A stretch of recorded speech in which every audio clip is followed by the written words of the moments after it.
Hey, what's going on? It's Dean. Welcome to my third video on my YouTube channel. This week involved putting up some lights, fixing a computer, and finishing it off by going to a farmer's market. So the lights, I found them on Amazon. They were actually on sale. It was a 4-pack for roughly around $20. I ended up buying 4 of them and putting them around the house, putting quite a few of them in the backyard, one in the front, somewhat to deter people. A couple of days later, a buddy of mine from work left me a computer for my daughter.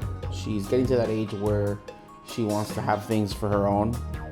So initially she wants a phone. It's not gonna happen. She wanted to use her iPad pretty much, but we really can't control it.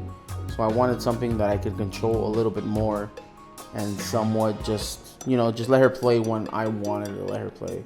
So we diagnosed the problem with the computer and found it to be a old and broken hard drive.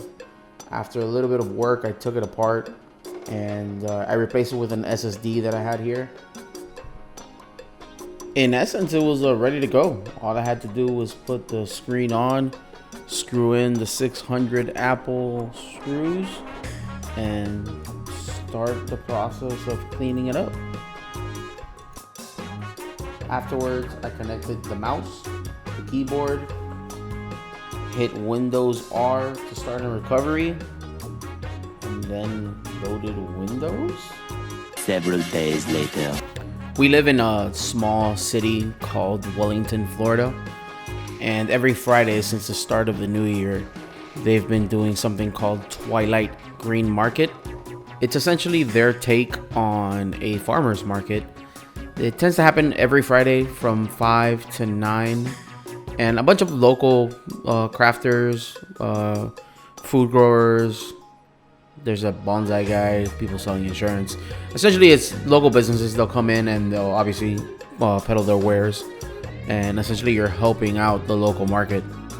As we walked by, we were kind of not necessarily standing at or stopping at all of the different booths, which in hindsight, I kind of regret. Maybe I would have learned a little bit more about the product they were selling. But one of the things that did catch our attention is a little store that was doing these bracelets. The gentleman had claimed that they hand did all the designs and then they put all the beads together. Our daughter, she's 7, and she is the pinnacle of a girly girl at this point. She loves absolutely everything pink. And my wife and I decided we should get her something. She has been pretty good at school. She's definitely a pain in the butt at home, but outside of the house, she is a model citizen. So after a little bit of care and thought, my wife decided on getting her little pink bracelet, petite size. We know she's gonna love it. As we were walking through the rest of the market, I did notice that some of the business owners would essentially walk a little closer to their stand. I guess it's not really common for people in Wellington to walk around with cameras, and I think they found it as an opportunity to promote their business. I really wish that at the time I would have taken, again, a couple minutes just to sit there and ask them about their business and see what they were about.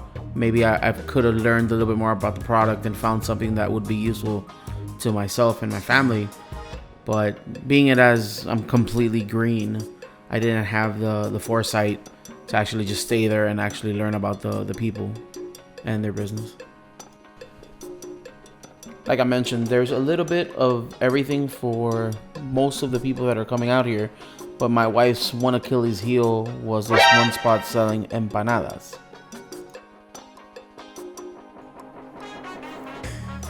Empanadas, if you didn't know, they're essentially just a dough. Essentially, you make it in a semicircle, and on the inside, you'll season either beef, chicken, sometimes fish, and then you will pinch the ends of them, and then you would fry them. It tends to vary from country to country, but usually delicious. Pretty much, the empanada place was the end of the road for us. We did the rest of the places, but unfortunately, they didn't really jump out at us. One was a spicy location, which unfortunately I don't eat spicy food.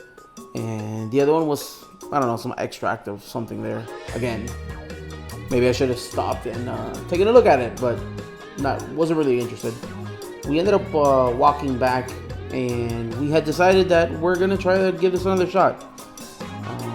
I think again that the next time I'm gonna try to see if I can do like an interview style with one of the guys there. Maybe it'll be the change that I need to do to make this a little bit better.